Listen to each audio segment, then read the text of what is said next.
Is it time for my honor yet? Your honor, Drift? Yes, my honor. What honor? Honor of a review. Oh, I guess if you think getting a review is an honor. This, folks, is the GotBot True Review of the Age of Extinction Deluxe Class Drift.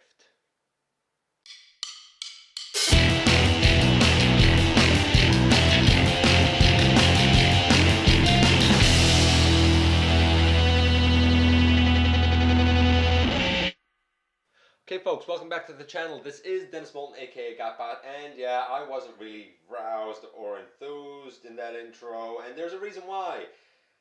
I really don't care about Drift.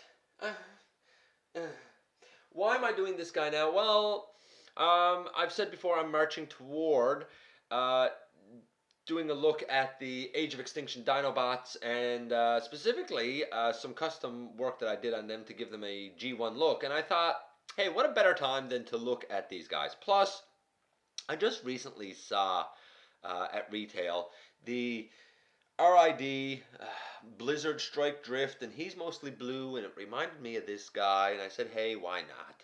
Why not take a look at Drift? Sure, let's do that. Before I get into this, I'm going to ask you, as always, to please check me out across social media. Please check out Machinery of Man. The newest section of that will be going up online before the end of the week, if not during the weekend. Actually, based on the dates, it should go up the weekend. And of course, please check out my first novel, The Everything Factor. I'm still working on a couple of projects that are coming down the pike. But we're going to take a look at this guy now. Paint apps. What can I say about paint apps? There are so many versions of this character for someone that, you know, doesn't have that G1 or Beast Force connection that a lot of collectors started their history with the franchise with. There's the IDW version that, if I'm not mistaken, was red and white and looked great. Then there was this thing with that god awful ugly face. I mean, it's detailed, it's beautiful in that regard. I even like the gold. It's different, the detailing is fantastic. It's just, man, the guy is creepy looking. I wouldn't want that to come close to me. Then we have the RID Drift, and that guy is mostly orange and black. The Blizzard Strike version of him is blue. I think that this guy was more of a black tone in the movie with blue highlights. So this is probably kind of off, but I do love the metallic light blue used on his thigh pads and his arm pads. He does have a very samurai look to him, so I'll give him that. So I'm going to give him a 9 for paint apps. I like them. I like them. They may not be accurate, but again, for me, I really don't care because I don't have a huge connection to this character.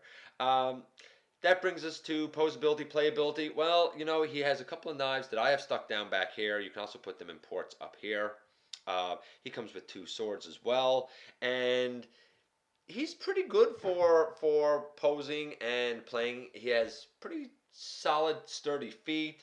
The back pegs in. Sometimes it comes unpegged, but generally it's pretty sturdy. I mean, it's not going to fall out. And, I mean, you do have to kind of pull out once it's tabbed in there a bit. The arms, they go all the way around 360. They're on, you know, a nice hinge out that high. The head is on a ball joint and goes all the way around 360. He looks up. I seek my honor in the stars. Yeah, profound, Drift. Profound. His head doesn't really look down a great deal. The elbows are on ratchets. Now, they bend a nice amount, but they're on ratchets, and I don't really understand why. The wrists can go in like that and back out. There is no thigh swivel, or sorry, waist swivel. There is a thigh swivel, and so that's nice. The feet can go forward. That's really for transformation. There's no side to side. Now the knees.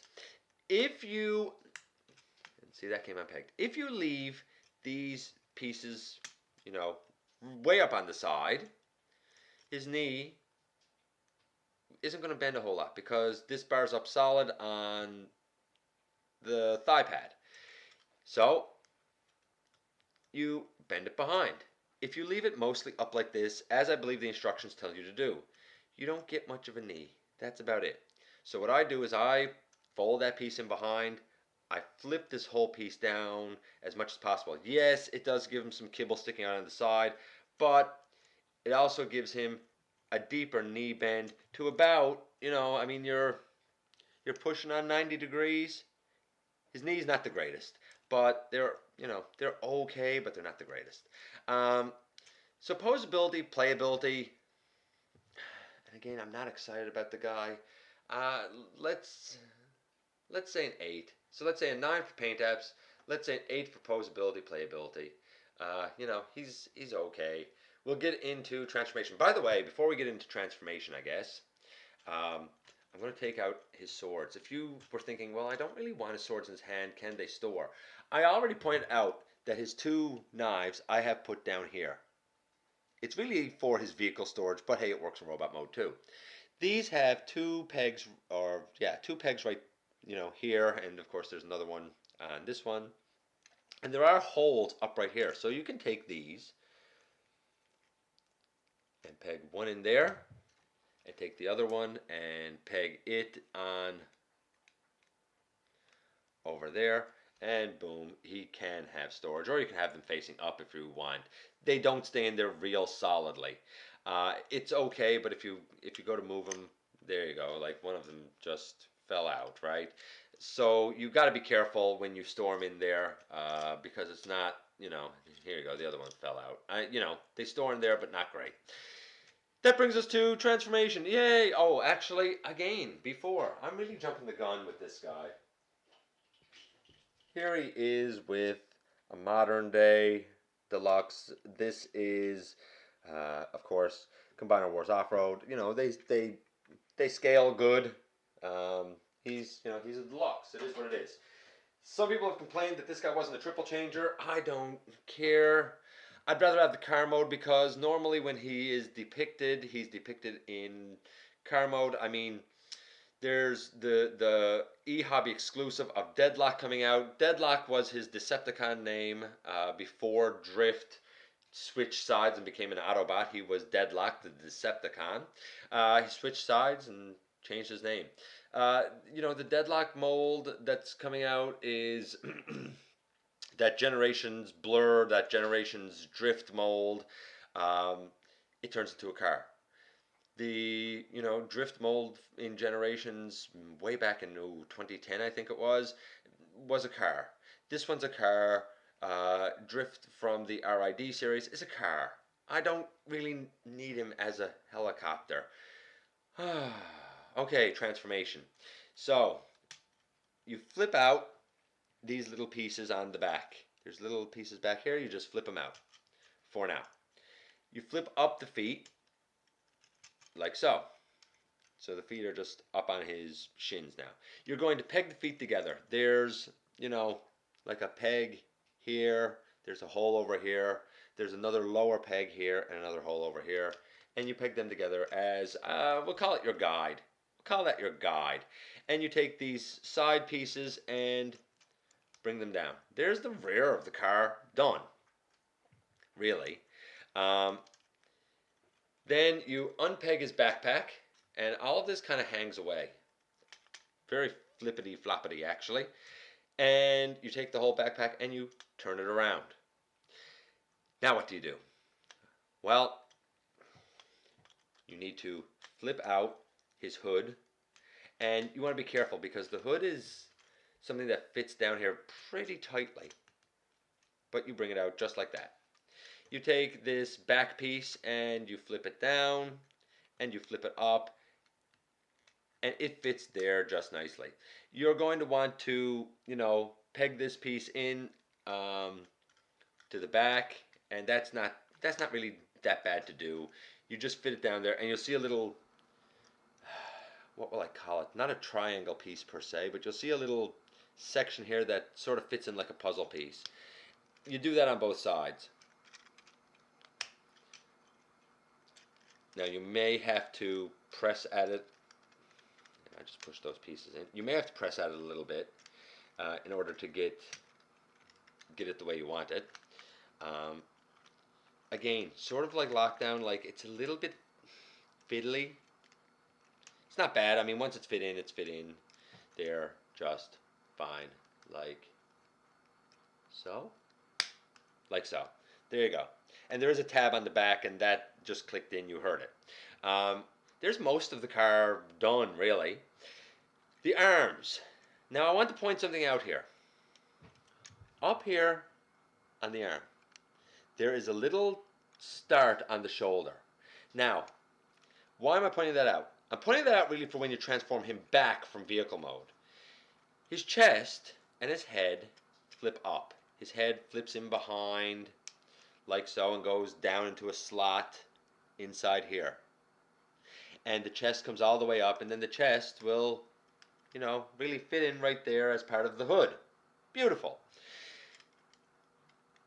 You take the arm pads and you flip them all the way out.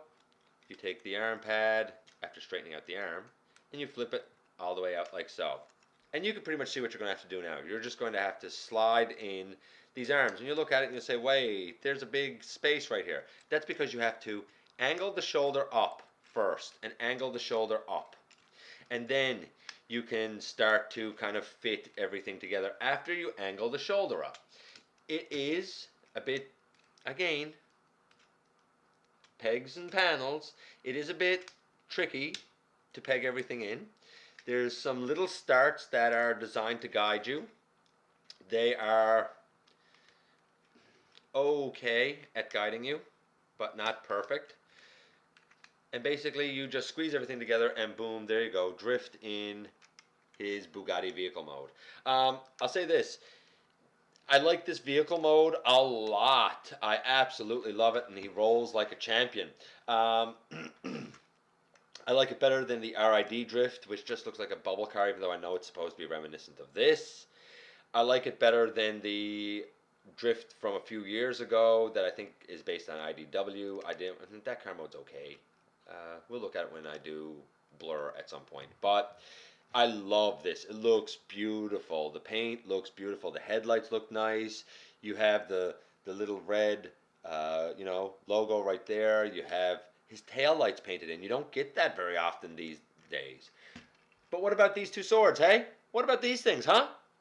Well, you remember I pointed out that there was a peg there on the sword itself? Well, there's a hole right here. There's a hole over on this side. And you just take that and peg it in. And you take this one and you do this same thing and peg it in. And there you go. There is your weapon storage for the two swords. And guess what? He still rolls fine, no problem. It's an excellent vehicle mode. The transformation, I'm going to give an 8. Now, because I mentioned it, and I'm not transforming this guy back fully, but I do want to show you something. You're putting him back in robot mode, right? You bought him in package, he was in robot mode, you put him in car mode, now you want to put him back in robot mode. So you go like that, and you untab his chest from that whole back piece because that's going to end up coming back and whatnot. And you go to flip his chest piece down, you realize, wait, I can't, his chest isn't going to move, I'm going to break something. Here's why it's not moving. These shoulders need to come down first to bring out this little tiny piece here.